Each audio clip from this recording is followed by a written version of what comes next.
ओम नमः शिवाय. कल्पना करा, स्वतः महादेव ज्यांच्या ध्यानाने संपूर्ण सृष्टी शांत होते, तेच महादेव एका स्त्रीच्या प्रेमाची परीक्षा घेणार होते. प्रेम जिंकेल की महादेव पुन्हा समाधीत जातील? चला जाणून घेऊया आजच्या भागात. पार्वतीच्या अढळ प्रेमाची कथा. महादेव पार्वती समोर आले, पण त्यांनी आपलं खरं रूप दाखवलं नाही.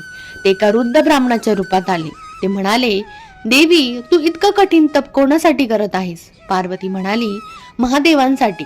त्यावर ब्राह्मण म्हणाला, तो विरक्त आहे, भस्म लावतो, स्मशानात राहतो, असा वर तुला का हवा आहे? पार्वती शांतपणे म्हणाली, तुम्ही त्यांचं बाह्य रूप पाहता, मी त्यांचं हृदय पाहते. ते साध्य आहेत म्हणूनच ते महान आहेत. मी त्यांनाच माझा पती म्हणून मानला आहे. ती पुढे म्हणाली, जर त्यांनी मला स्वीकारलं नाही तर मी आयुष्यभर त्यांचीच राहीन. क्षणातच ब्राह्मणाचं रूप नाहीसं झालं. समोर स्वतः महादेव उभे होते. ते हसून म्हणाले, पार्वती, तुझं प्रेम खरं आहे. तुझ्या तपाने मला जिंकलंस. आणि अशा प्रकारे शिव पार्वतीचा दिव्य मिलाप झाला. जर तुम्हालाही वाटतं की खरं प्रेम कधीच हरत नाही, तर कमेंटमध्ये नक्की लिहा हर हर महादेव. आणि अशा दिव्य कथा ऐकण्यासाठी चॅनलला नक्की सबस्क्राईब करा. आणि पुढच्या भागात पाहूया शिव पार्वतीच्या विवाहाचा भव्य सोहळा.